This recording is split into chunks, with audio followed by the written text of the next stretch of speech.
On everyone. So Rob Pelinka has yet to get anything done for the Los Angeles Lakers, and you, myself, everyone in the Lakers Nation is just anxiously waiting.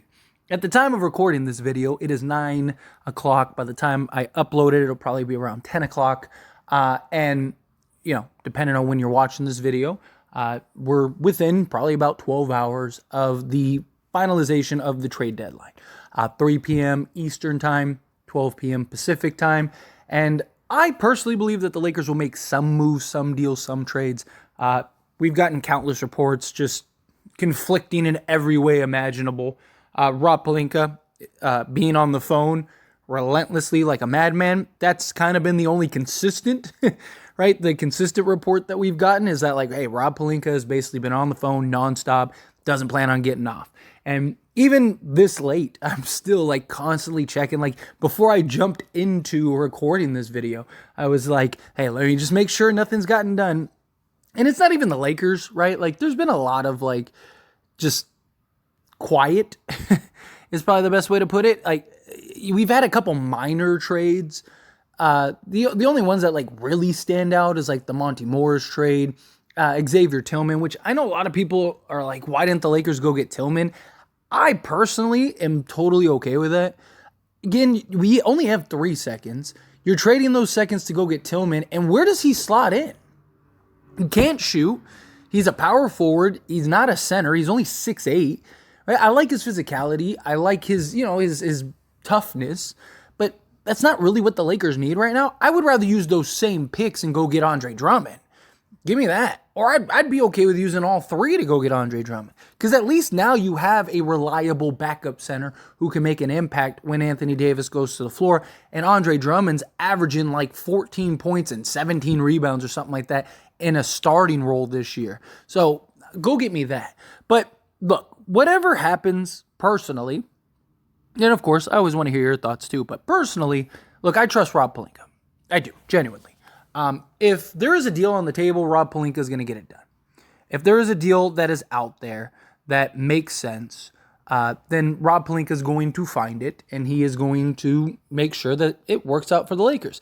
If that isn't there, and there is no real deal there for the Lakers, then Rob Pelinka is not going to do it. To me, it's that simple.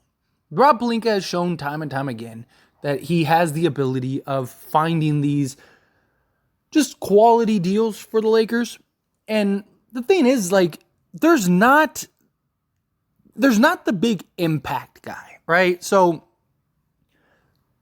DeJounte Murray is the biggest name available. And look, I would love DeJounte Murray. I have my concerns about DeJounte Murray. I have my question marks about the fit with him. But the idea and what he is good at, the Lakers desperately need. So I am all for DeJounte Murray. Now, there is no Donovan Mitchell level trade.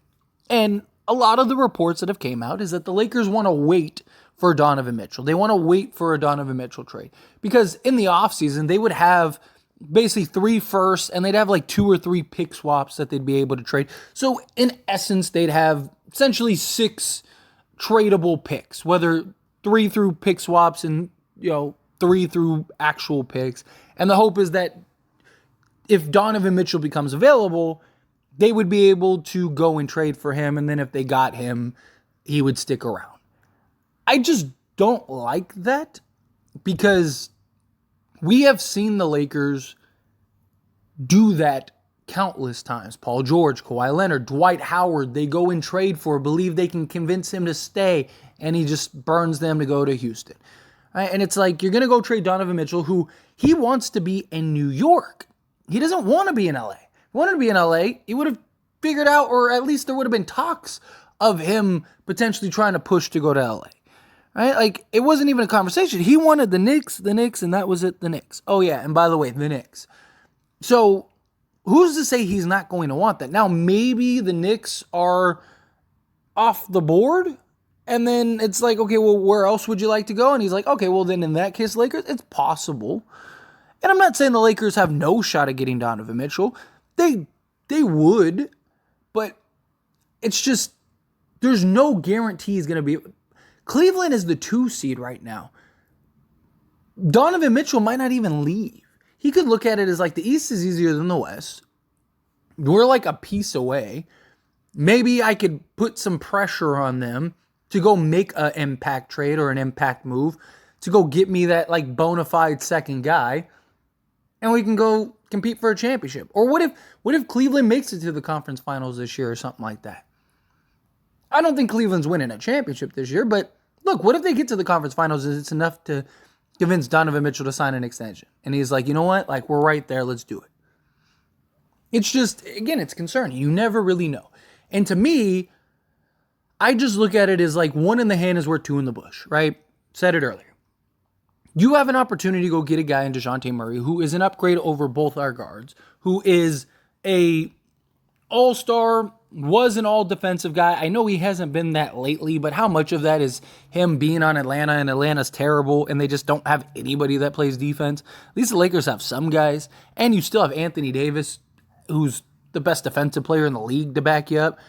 And change of scenery. He gets an actual role that he likes and he's happy in and comfortable in. Be surprised what people will buy into, right? But my thing is like, get the guy that you know is available now. If Donovan Mitchell becomes available in the offseason, then you'd still have 2 first, 3 pick swaps, or 2 pick swaps. You'd have 2 first, 2 pick swaps. You'd have Austin Reeves still, Rui Hachimura very likely unless you do some other trade. And you'd have DeJounte Murray to trade if you needed to. Where it's like, hey, we'll trade you DeJounte Murray. You could probably go get another first or 2 for him. All right, we gave up a bunch of stuff to get him. Maybe you could do the same. Right? And you at least get somebody of like value that holds some trade weight. Right? And then you also get Austin Reeves, who, again, you can keep him or flip him. You get 2 firsts and 2 pick swaps. And then you're in the same boat you would have been regardless. But at least you have DeJounte Murray in case that doesn't happen, in case that doesn't work out. At least you got that all-star and that guard of the future for now in the future.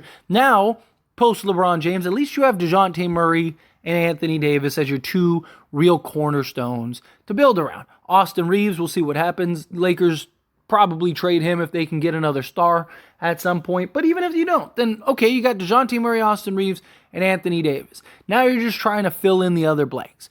And with Anthony Davis and his ability to play the 4, well then, you could always just go get another center, right? Or you could be in play for some of the big men, right? That you never know could become available, right? You never know who's going to be available in a couple years. You never know who's going to be wearing a Laker jersey, right? People are always like, oh, you're never getting this guy, or you're never getting that guy. And it's like, if I told you, 8, 9 years ago now, if I told you we'll call it 10 years ago. If I told you 10 years ago LeBron James was going to be a Laker, you would have been calling me a troll, or I'm an idiot, or I'm a casual, or whatever, and he'd never be a Laker. If I told you, 10 years ago or whatever, that Anthony Davis was going to be a Laker in a couple years, you'd be saying the same. Again, back in the day, I'm old enough to remember when people were talking about Shaquille O'Neal. Oh, you're a delusional Laker fan, but I'm old enough to remember all of these things. I've lived through these. So, again, never underestimate who's going to come to the Lakers. Still LA, it's still the Lakers. And if you have DeJounte Murray and Anthony Davis, it's a pretty good start. And you might get some star that's like, hey, man, free agent, me, DeJounte Murray, Anthony Davis, we can go win some chips. So regardless, I ultimately lean towards the Lakers still getting the DeJounte Murray trade done. Again, there's been kind of conflicting reports about it. One report's like, oh, that deal's dead. It's done. It's over with. And then Shams gets on like literally minutes after we got the Brian Windhorst report that was like, oh, no, Atlanta and the Lakers are going to talk again, touch base again, and try to figure out some type of trade or whatever. It's like, so what is it? Is it that nothing's getting done? Is it that something's getting done? Is it? I lean towards the Lakers are going to ultimately probably get DeJounte Murray. Again, nothing's done until it's done. Until he's wearing a Laker jersey, it's not done. I mean, we've even had deals get finalized and get vetoed and fallen through. So until it's game day and he's actually in a uniform, I'm gonna be a little pessimistic, right? I'm gonna be like, oh, let's wait a minute, right? But my guess, we end up getting DeJounte Murray and then like one or two like rotation guys.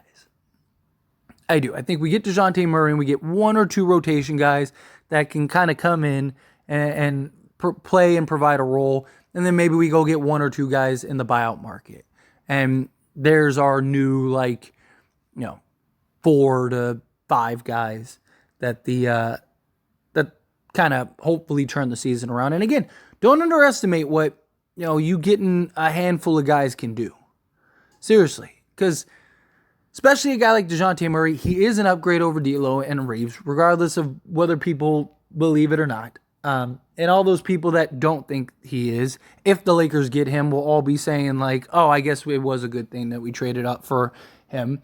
But regardless, you get a guy that has all-star potential, guy that can be an all-star, a guy that was an all-defensive guy. Get that big impact guy, right? Add him with, we'll just say like a Dorian Finney-Smith and a Royce O'Neal. We'll just keep it simple, right?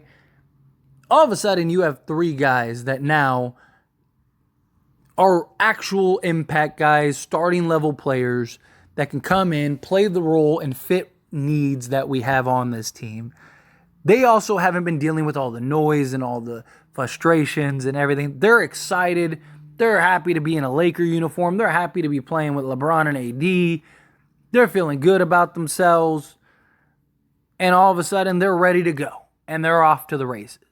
So again, don't underestimate what a deal for several players can get you.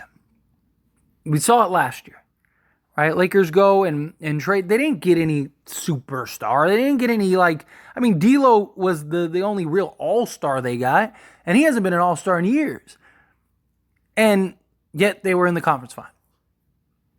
The Lakers got a bunch of role guys and were able to turn the season around and end up being in the conference finals. Because again, you had a bunch of guys that were excited, fresh, that didn't deal with all the noise, that didn't deal with all the nonsense.